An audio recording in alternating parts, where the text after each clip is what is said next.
CSA, já temos um programa muito importante que é o CSA TV, CSA TV Notícias. Um programa semanal onde nós temos notícias das Américas, com uma perspectiva, com um olhar sindical. A nossa classe trabalhadora está refletida no programa da CSA TV.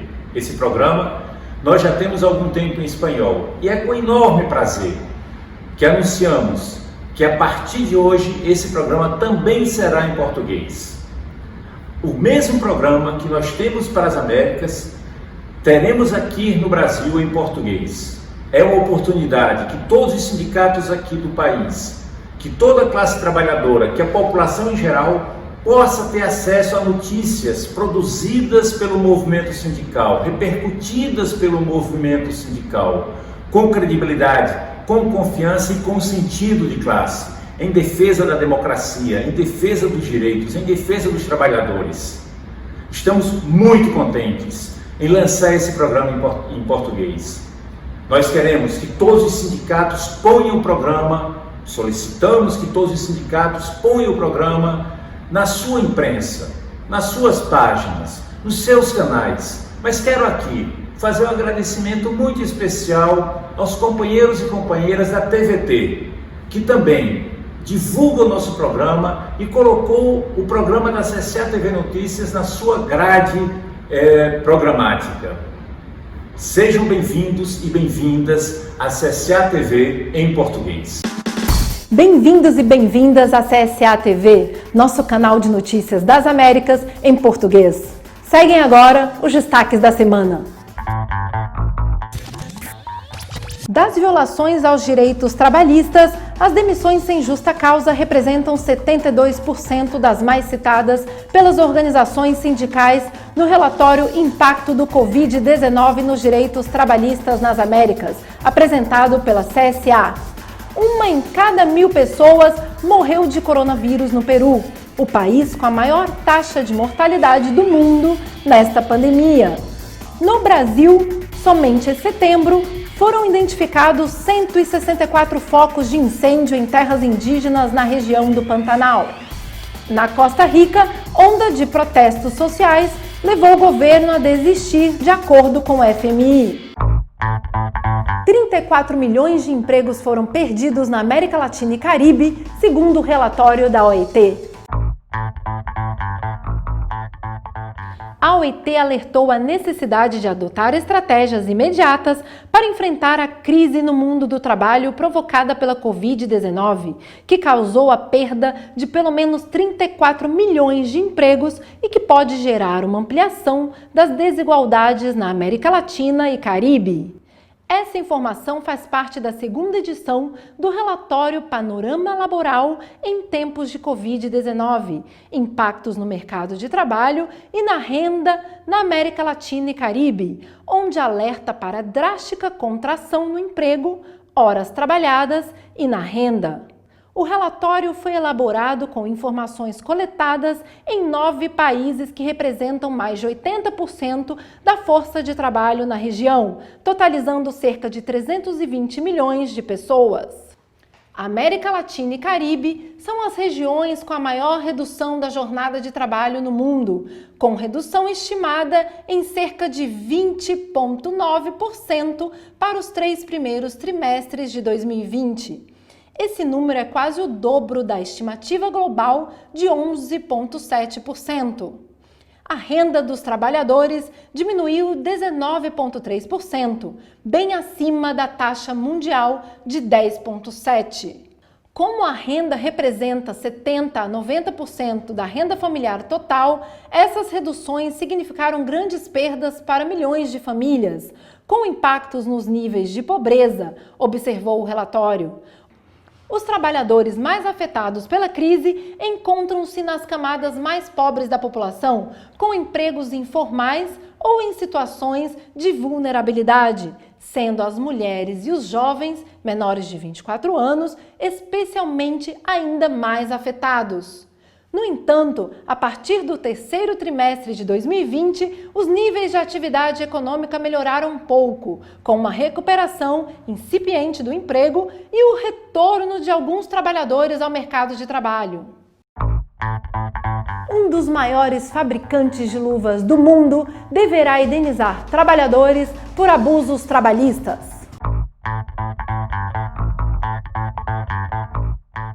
O fabricante de luvas sanitárias da Malásia, Top Glove, principal produtor desse segmento no mundo, indenizará cerca de 12 mil trabalhadores imigrantes após as denúncias de violações a direitos trabalhistas e após a proibição nos Estados Unidos a importação desses produtos no mês de julho. Conforme as alegações, muitos trabalhadores tiveram que pagar comissões abusivas a empresas intermediárias de emprego para conseguir um posto de trabalho na multinacional malasiana, a qual, em princípio, negou as acusações. A empresa, de acordo com documentos publicados por ativistas, acordou reembolsar o dinheiro aos trabalhadores imigrantes com somas que vão de 240 a 4.800 dólares. A maioria dos trabalhadores da empresa são de Bangladesh, ou Nepal ou de países como Birmânia, Indonésia e Vietnã.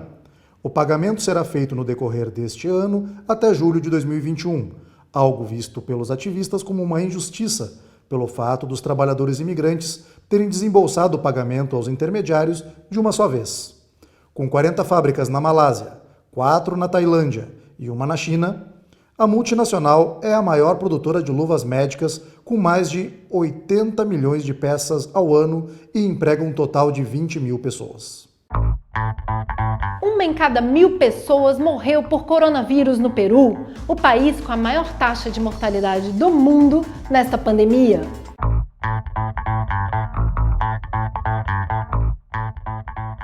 Uma em cada 1.000 pessoas morreu por Covid-19 no Peru. O país com a taxa de mortalidade mais alta do mundo nesta pandemia é agora o primeiro a superar esta fatídica barreira. Já são 32.665 os falecidos por causa desta doença em um país cuja população é de 32,6 milhões de habitantes. O Peru é o sexto país do mundo em casos confirmados ao acumular perto de 825 mil contágios. Nenhum país se aproxima à densidade de mortes que apresenta o Peru nesta pandemia. O segundo país é a Bélgica, com 87 mil mortes a cada 100 mil habitantes. A taxa de mortalidade no Peru se vê multiplicada por 8 no caso de idosos, em comparação com os peruanos que têm entre 30 e 59 anos. Dos 32.665 falecidos, 22.740 eram pessoas de terceira idade, representando 69% do total. Durante o período da pandemia, faleceram 70 mil pessoas a mais com relação à média de mortes dos 2 anos anteriores, segundo dados oficiais. Enquanto continuarem ocorrendo mortes por Covid-19, a elevada taxa de mortalidade do Peru continuará crescendo. Embora o último mês apresente uma diminuição no número de casos, pela primeira vez há sinais de melhora no enfrentamento à pandemia no país. Hospitais do Peru aguardam menos ingressos após 6 meses de colapso e aguardam a segunda onda de coronavírus. Os hospitais do Peru, o país com a maior taxa de mortalidade por Covid-19 no mundo e o sexto em número de contágios, estão esvaziando após 6 meses de colapso pela pandemia. Agora, esperam a ameaça de uma segunda onda de contágios. A expectativa é confirmada pelo diretor do Hospital Octávio Mogrudo Munhoz, Richard Requena. Existe uma tendência à diminuição de casos, embora isso ainda não tenha ocorrido. A tendência nos permite planejar melhor nossas ações para uma provável segunda onda, diferente da primeira vez. Nós temos atualmente toda a logística, todos os recursos, tanto de médicos, enfermeiros e equipe técnica para poder atender a demanda dos pacientes com Covid-19 nesta provável segunda onda.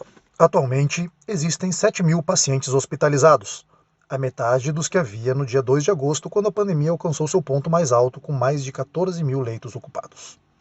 Nas últimas 6 semanas, as hospitalizações têm diminuído em função da quantidade de altas hospitalares, o que tem levado a que os casos ativos de coronavírus tenham diminuído para 40 mil, o valor mais baixo desde finais de maio.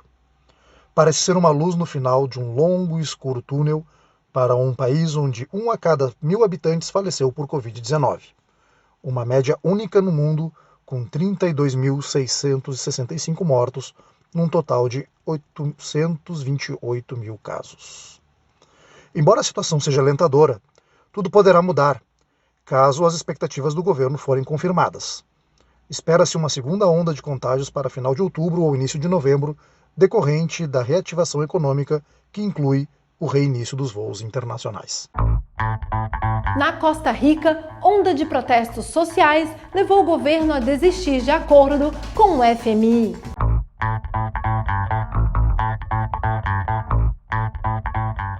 Os protestos começaram na semana passada contra uma possível negociação do governo com o FMI para obter um empréstimo de 1,75 bilhão de dólares que seriam utilizados para estabilizar as finanças do Estado, cuja situação se agravou com a pandemia de Covid-19. A proposta do governo foi rejeitada pela oposição, que criticou a criação de novos impostos e os poucos cortes nos gastos públicos, enquanto os setores sindical e social afirmaram que a proposta representa um duro golpe à classe trabalhadora e aos setores mais vulneráveis da população. Após 5 dias de protestos organizados por sindicatos e organizações sociais, o presidente da Costa Rica, Carlos Alvarado, anunciou esta semana a desistência do governo de assinar o acordo com o FMI e convocou um diálogo nacional. Entendo o sentimento que existe, mas também a necessidade de tomar medidas. Este governo anuncia que não vai avançar com a sua proposta inicial para dialogar e equilibrar as respostas que o país necessita para resolver esta situação, declarou Alvarado em rede nacional de televisão. Aumentam as críticas à polícia chilena após caso de um jovem que foi jogado em um rio durante um protesto.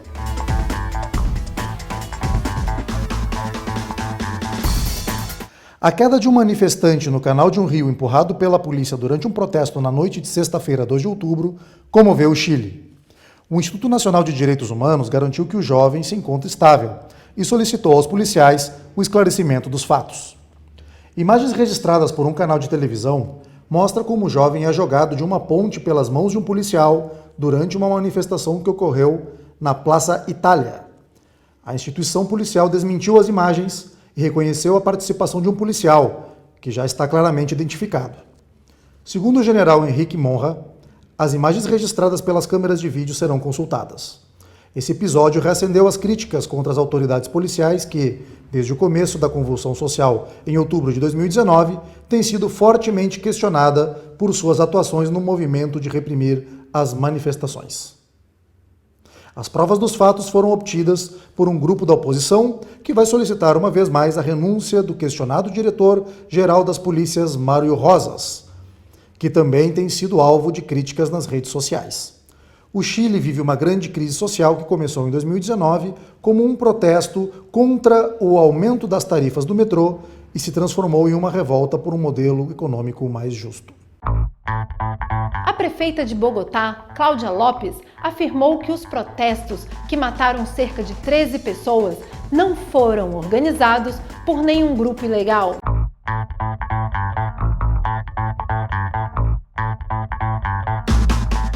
O que ocorreu em Bogotá não foi uma ação de guerrilha, nem algo planejado por algum grupo armado ilegal. Foi uma reação massiva, espontânea e infelizmente violenta contra um fenômeno injusto e inaceitável em qualquer democracia, que é o abuso policial, disse a prefeita de Bogotá, Cláudia Lopes, em uma reunião com a imprensa internacional. Os violentos protestos, em que 13 pessoas morreram entre os dias 9 e 10 de setembro, foram desencadeados pela morte de Javier Ordóñez.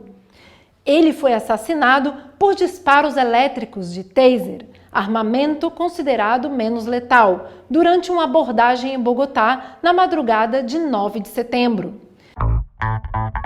As eleições na Bolívia acontecem em meio a uma crise social sem precedentes.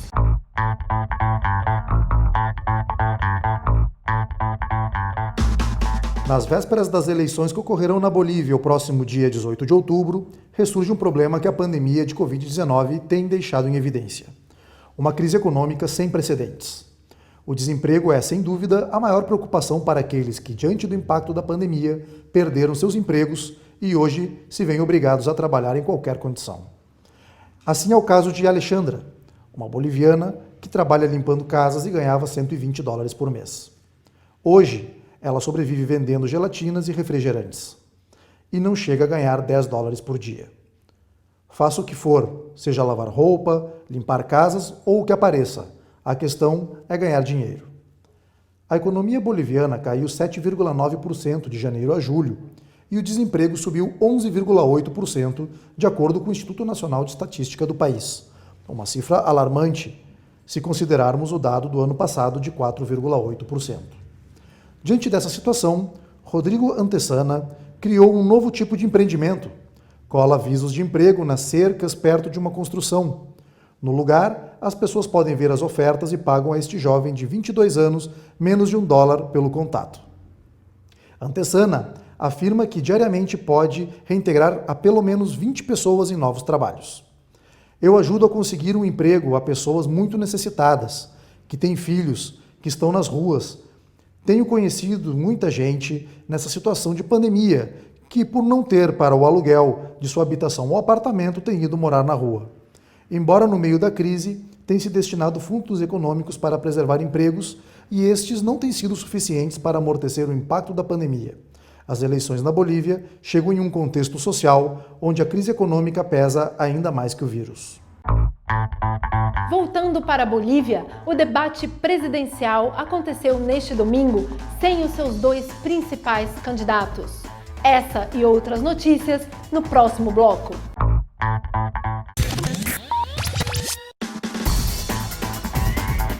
O presidente dos Estados Unidos, Donald Trump, retornou à Casa Branca na segunda-feira após passar 3 dias hospitalizado para tratar a sua infecção por Covid-19, apesar de seus médicos terem informado que ele não está fora de perigo. O debate presidencial mais esperado na Bolívia aconteceu este domingo sem os dois principais candidatos, Luiz Arce, do Movimento pelo Socialismo, partido de Evo Morales, e o ex-líder cívico Luiz Fernando Camacho, do CREEMOS. O debate foi realizado no Centro de Convenções de La Paz, uma sede do Poder Executivo e Legislativo da Bolívia, e foi organizado pela Associação Boliviana de Jornalistas e outras entidades. E agora, sobre o Brasil, o fogo avança na Amazônia e no Pantanal, diante do negacionismo do presidente Jair Bolsonaro.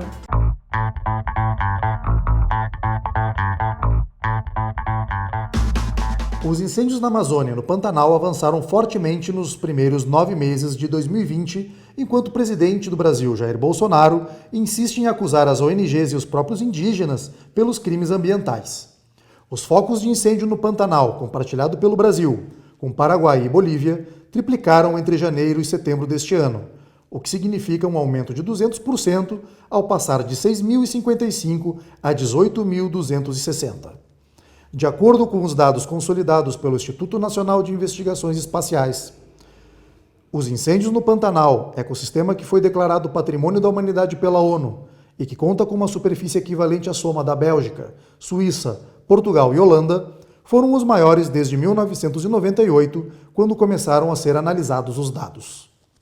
Na Amazônia, os focos cresceram 13,9% nos 9 meses de 2020, com um total de 76 mil focos, uma alta que os ecologistas atribuem ao crescente desmatamento do que é considerado como o pulmão do planeta. Somente em setembro, os incêndios na Amazônia aumentaram 60% em comparação com o mesmo período do ano passado, enquanto os do Pantanal aumentaram em 180% e registraram um recorde histórico. As chamas têm se expandido nos 2 principais biomas do Brasil, apesar da decisão do governo brasileiro de proibir o uso de fogo para preparar as colheitas desde o passado 16 de julho e por um período de 60 dias. O abastecimento venezuelano de gasolina volta ao normal.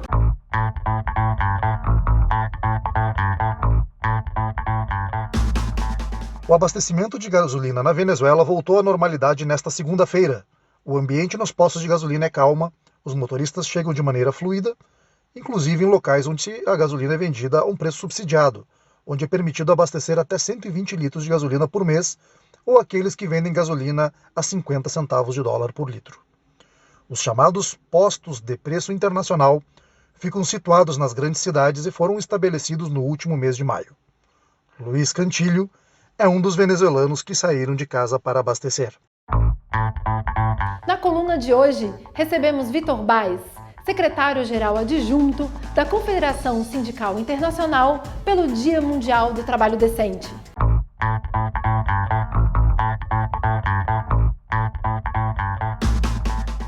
No dia 7 de outubro de 2020, Dia Mundial do Trabalho Decente, é momento de lembrar que a pandemia do Covid-19 tem afetado no mundo a mais de 35 milhões de pessoas, tem matado a mais de 1 milhão e eliminado 400 milhões de postos de trabalho no setor formal.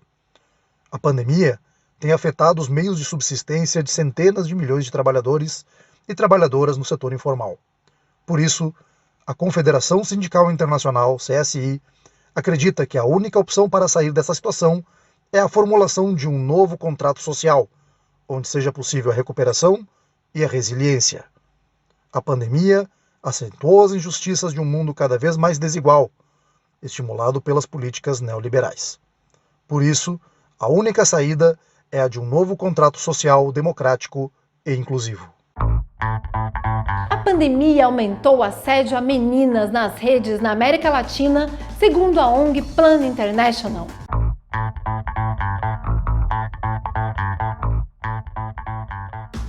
No Brasil, 77% das jovens entre 15 e 24 anos relatam ter sofrido algum tipo de assédio nas redes sociais. Na Colômbia, 56% das meninas entre 13 e 16 anos relataram terem sofrido algum tipo de abuso online. O mesmo fenômeno ocorre com meninas com idades menores. Mesmo que as jovens não tenham o mesmo grau de acesso a estas redes, infelizmente as violências ocorrem e as que têm acesso estão sendo expostas. Nós estamos lançando na América Latina a campanha chamada Conectadas e Seguras, porque sabemos que é importante que as meninas estejam conectadas. Há coisas positivas, muito que aprender, podem ter acesso a muitas portas e oportunidades para se relacionar, para elas mesmas dizerem o que sentem, mas devemos garantir que esse acesso seja seguro. A pandemia acelera o inevitável auge do e-sports na América Latina.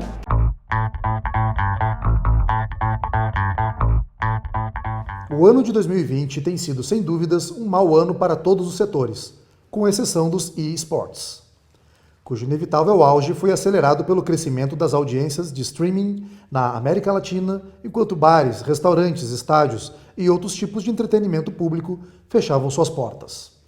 No contexto da pandemia pelo Covid-19 e as restrições impostas pela quarentena, o gaming abriu uma oportunidade para o entretenimento ao demonstrar que não era necessário ir a qualquer lugar para buscar diversão. Para Christian Roque, diretor executivo do Infamous Gaming, uma das mais importantes organizações da América Latina do eSport, este cenário era algo que já se poderia prever e a pandemia somente acelerou o que era inevitável. Eu acredito que claramente isso tem dado oxigênio e criado uma mudança de mentalidade para todas as marcas, porque embora alguns pensem, agora estamos gastando nosso orçamento, o ano vai terminar, e sigam no teletrabalho com um futuro meio incerto, eles sabem que o eSports está aí, que o eSports continua, que o eSports continua se movendo. Então, se vamos pelo lado lógico, uma empresa grande pensaria, ok, isso vai ficar parado uns meses, no futuro pode acontecer algo parecido. Então, onde colocar nossos orçamentos? Em eSports. As audiências em streaming para esse setor parecem ter crescido mais de 50% durante o segundo trimestre desse ano, no caso do Peru. De acordo com a Associação Peruana de Esportes Eletrônicos e Videogames, seu fundador e presidente Mariano Tapia expressa sua opinião com base em sua experiência. Definitivamente, a pandemia e o distanciamento social e as políticas dos diferentes governos, não somente no Peru, mas sim no nível global, têm dito sim ao distanciamento social, permaneçam em suas casas, etc, etc. Isso tem feito com que pessoas procurem novas formas de se divertir, de se distrair, e os videogames acertaram em cheio. Então tem havido um grande aumento nas visualizações de competições de games, não somente de eSport, mas também de jogadores casuais e de streamers. Em junho passado, a audiência do Twitch, uma popular plataforma de streaming para jogadores, cresceu 60% em comparação com o primeiro trimestre do ano. Nesse sentido, enquanto a pandemia fez com que muitos se dedicassem aos jogos, isso não significou que fizessem transações de dinheiro dentro das plataformas de jogos. Falemos de jogos, não somente de consoles e de computador, mas também de mobile. As pessoas procuraram algo para se distrair, mas não necessariamente algo em que gastar. Temos que lembrar que a pandemia também tem atingido o tipo de consumo das pessoas, e não somente das pessoas comuns, também do gamer peruano, também dos gamers latino-americanos. As pessoas procuram os jogos, mas procuram jogar grátis. Enquanto o mundo enfrenta um futuro incerto, todos os eSports têm funcionado sem complicações, motivo pelo qual o seu balanço em 2020 é extremamente positivo, ao permitir que marcas e audiências encontrem um ninho para se desenvolver sem parar, apesar das pessoas continuarem dentro das suas casas. Sou Caroline Coelho, desde a sede continental da CSA em Montevidéu, no Uruguai. Muito obrigada por nos acompanhar.